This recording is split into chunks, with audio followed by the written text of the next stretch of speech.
என்ன சொன்ன? 7 நாள்ல என்ன முடிக்கிறியா? என்ன 7 செகண்டுக்குள்ள உன்னை நான் முடிக்கிறேன். புரியலையா? கொஞ்சம் பாரு. ஒரு பக்கம் அதிமுக பாஜக, இன்னொரு பக்கம் திமுக கூட்டணி, இன்னொரு பக்கம் தமிழக வெற்றி கழகம் அப்படின்னு சொல்றாங்க. இல்ல சார், இன்னொரு முக்கியமான கட்சி இருக்கு, நாம் தமிழர் கட்சி. எப்படி தமிழக வெற்றி கழகம் அப்படிங்கிறது அங்க ஒரு ஸ்டாண்ட் பையா 3வது கட்சியா இருக்கோ, முனை போட்டியில 4வது கட்சி அங்க நாம் தமிழர் கட்சி இருக்காங்க என்பது குறிப்பிடத்தக்கது.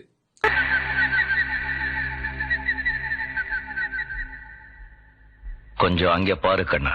இந்த மும்முனை போட்டி என்ற அடிப்படையில் இதுல நேற்று நிறைய பேர் தொடர்ந்து நீங்கள் சீமானை புறக்கணித்து விட்டீர்கள். 4 முனை போட்டி சீமானே ஒத்துக்க மாட்டார்.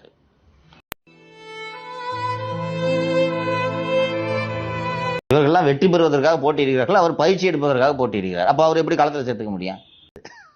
அது ஒரு பயிற்சி கூடம். நாம் தமிழர் என்பது ஒரு பயிற்சி கூடம். அதனால அதை ஒரு போட்டியை எடுத்துக்க முடியாது.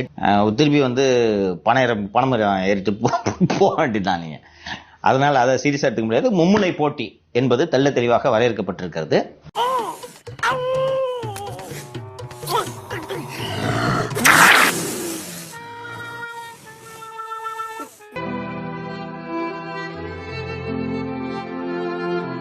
உடலை வித்து பிழைக்கக்கூடிய விபச்சாரி இருக்கல, அவட்ட கூட ஒரு நியாயம் இருக்கும், தர்மம் இருக்கும், குறைந்தபட்ச அறம் இருக்கும். ஒரு நேரத்துல ஒரு துண்ட காசு வாங்கிட்டு தான் போவா.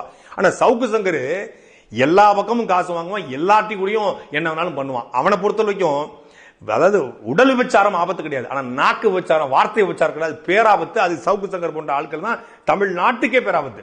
இவன் எல்லா பக்கமும் காசு வாங்குவான், யார் கொடுத்தாலும் வாங்கிக்கிறது, யாரை கொடுத்தாலும் அடிக்கிறது. அந்த மாதிரியான அடியால் வேலை செய்யறவன் சேர்ந்துக்கிட்டு லாபிஸ்ட்.